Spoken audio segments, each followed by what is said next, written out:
бәріміз мұқият тақтаға қарап бүгінгі сабаққа атсалысуға тырысамыз.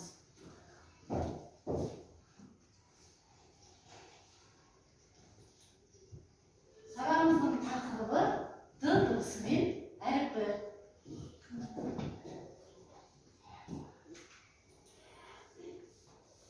Сабақтың мақсаты д дыбысы және оның әріп таңбасымен таныстыру, д дыбысы келетін сөздерді қатыстырып сөйлем құрау арқылы ойлау қабілеттерін дамыту. Бүгінгі сабағымыздың мақсаты. Алда күнше көреміз.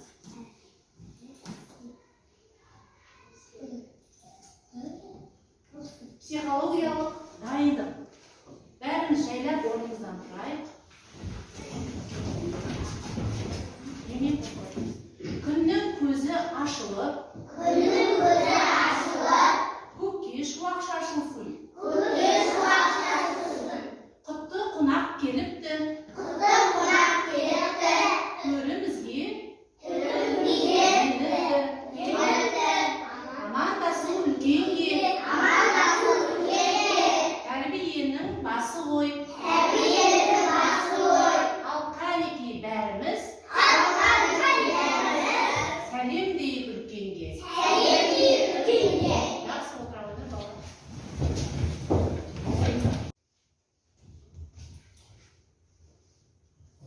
Балалар, бір сәт тақтаға қараймыз. Өткен сабақты пысықтау дейді. Біздерде өткен сабақта қандай әріппен таныстық, соны қазір еске түсіреміз. Сандар арқылы сұрақтарға жауап беруге. Қазір жылдың қай мезгілі? Толық айт, кім айтады? Я асын айта ғой, орнына тұрып. Қазір жылдың жақсы отыра ғой. Қыс айларын ата дейді. Қыс айларын атайықшы? Жоқ, қыс айларын үш айдан тұрады. Желтоқсан, ақпан, өте жақсы, өте жақсы. Қайталайық, желтоқсан, ақпан деген үш айдан тұрады қыс мезгілі. Өте жақсы балалар. Келесі сұрақ қ дыбысына сөз ойла дейді. Біздер өткен сабағымызда қ дыбысымен таныстық. Сол қ дыбысына байланысты сөз ойла. Қандай сөздер? Қ дыбысына қала, қауын, дұрыс айтасың. Сосын тағы. Құлын, сосын қала, құр, өте жақсы. Ал енді тақтағына қоймадайық. Қала деген сөзді буынға бөл дейді. Жоқ, ойланайық балдар. Келесі тапсырмаңыз бізге жаңаны тану дейді, жұмбақ. Қазір жұмбақтың шешуін табуымыз керек, иә? Енді мұқият тыңдаймыз. Мен оқиын, жауабын сіздер табасыздар. Сол аяқ пен оң аяқ кезек оны тебеді. Ол тынымсыз домалап, зыр жүгіре береді.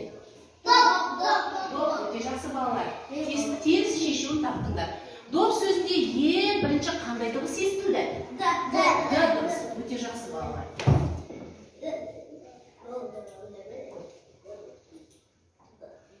Бүгінгі енді жаңа сабағымыз балалар д дыбысы. Бәріміз бір сәтте тақтаға қараймыз, назар аударамыз. Д дыбысы дауысты ма, дауыссыз ба? Неге несеңіз дауыссыз? Д. Қайдайымыз қайда дейді? Қайдайымызға дейін кедергіге ұшырап шығып тұр. Сондықтан д дыбысын біздер дауыссыз дыбыс дейді екенбіз. Оны білу үшін бәріміз д деп әндетейік дейді.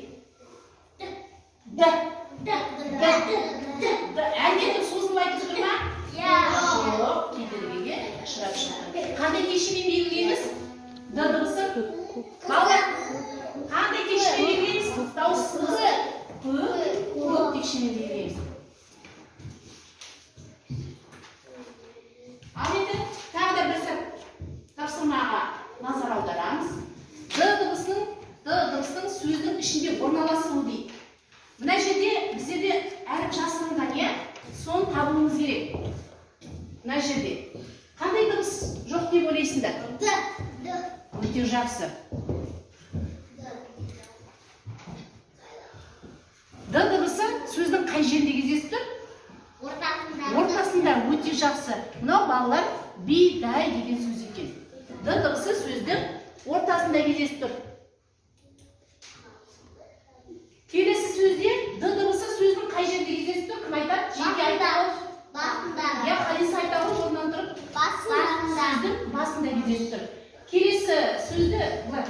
әрекет балдар, иә? Жамырамаймыз орнымыздан. Келесі сөзде д дыбысы сөздің қай жерде кездесіп тұр? Кім айтады? Аяғында. Я айта ғой, орнынан тұр. Сөздің Аяғында. аяғында емес, балдар, сөздің соңында дейміз мына жерде. Сөздің соңында екен міне. Мынау домбыра деген сөз, мынау велосипед деген сөзде д дыбысы сөздің соңында келіп тұр екен. Жарайсыңдар балалар. Бүгінгі қазіргі тапсырмаға жақсы өте ат салды. Бір сәт тақта қараймыз. Келесі тапсырмамыз бізге беріп тұрған сиқырлы қалам дейді. Д дыбысын біздер ауада жазып үйренеміз. Қолымызға қаламсабымызды алайық бәріміз. Оң қолымызға ұстаймыз. Мен қалай көрсетемін, сол бойынша мына тақтаға қарай отырып д дыбысын жазамыз ауада. Қолымызды жаттықтырамыз. Дарын қаламсабымызды ұстай ғой қолыңа. Қаламсабымызды ұстай ғой, қарындашын ұстай ғой қолға. Әлі жазамыз. Жоғарыдан төмен қарай түсіреміз. Иеміз. Жарты доға жасаймыз. Д-ның қай әріпін салдық бізде? Үлкен әріпін салдық. Ал тағы келесі мен тақтамен көрсетейін, сендер ауада қарай отырып жазыңдар. Төмен қарай түсіреміз.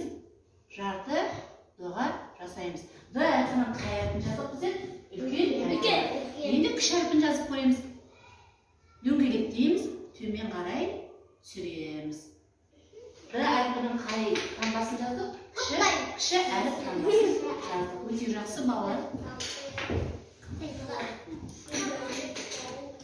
Келесі сергіту сәті кішкене шаршап қалған болармыз. Шаршап қалған бойымызды сергітіп алайық. Орнымыздан бәріміз тұрайық жайлы. Орнымыздан қозғалып тұрайық. Оң қолымда 5 саусақ. Оң қолымда 5 саусақ. Сол қолымда 5 саусақ. Сол қолымда 5 саусақ. 5-ке 5-ті қосқанда болады екен 10 саусақ. Жаза саусағым. Әлсіреді шаршадым.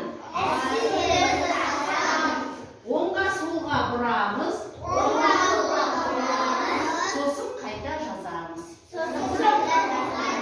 Тағы бір рет айтайық балалар. Оң қолымда 5 саусақ. Сол қолымда 5 саусақ.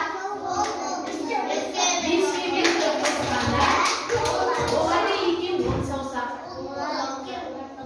Жаза саусағым. Әлсірейді шаршадым.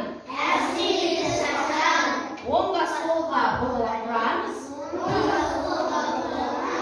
Сосын қайта жазамыз. Жақсы, отыра қойыңдар балалар.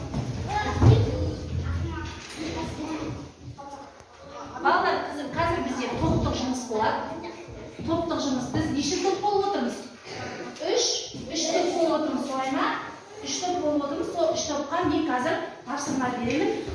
Топ басшылары келе қойыңдар, бір-бірден адамымыздың берген тиісті тапсырмамызды орындап ортаға шығып айтатын боламыз. Орталық топ Халисаның қолы дайын болып жатыр. Берген тапсырманы орындайды. Оқи ғой. Буындардан сөз құра дейді бұларға тапсырма. Өте жақсы. Келесі.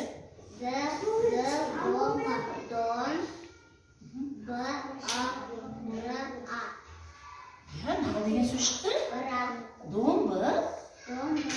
Домбыра деген сөз шықты. Өте жақсы. Буындардан сөз құра отыр балалар. Бәріміз қарайық. Келесі? Наға деген сөз шықты? Бидай деген сөз шықты. Жарайсың. Қалисаның тобы міне өте жақсы буындар берді. Жарайсыңдар балалар. Отыра ғой. Келесі топ. Келе ғой.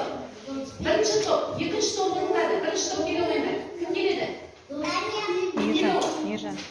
Келе ғой, Дария. Қана қыншын тұрайық, балалар.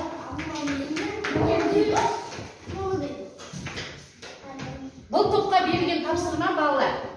Сөздерді оқи отырып, суретпен сәйкестендіру.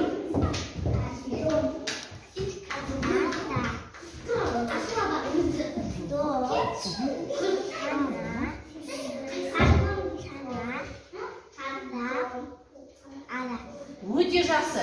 Міне Дарияның тобы тапсырманы орындап шықты. Өте жақсы. Жарайсыңдар балалар. Келесі үшінші топ келе қойып. Топ басшы Асма. Өте жақсы. Балалар, қараймыз. Бұл топқа берілген тапсырма суреттегі тауып, суреттің не екенін тауып, атын тауып, және сол суретке сөйлемдер құру керек. Ал орындай ғой тапсырмаңды. Суретте не берілген? Топтың суреті. Ал сөйлем құрап жүріңіз? Пардон. Топ сөзіне сөйлем құраш. Суда доппен пайдаланамыз. Біз және достармен ойнаймыз. Немен ойнайсыздар? Доппен. Доппен ойнайсыздар. Өте жақсы отырады.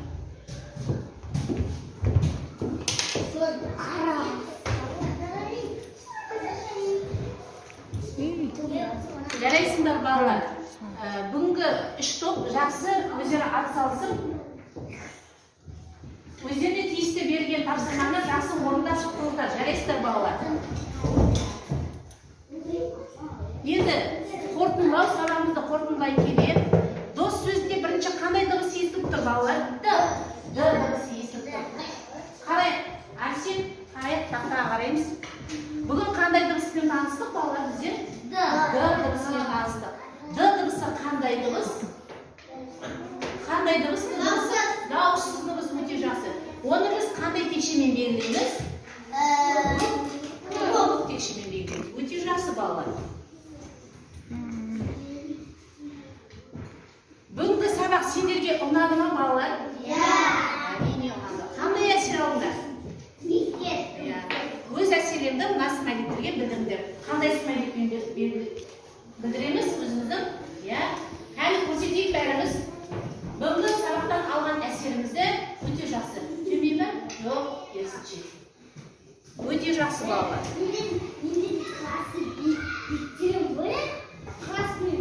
Бағалау балалар сіздерді басқармақ әдісімен барыңызда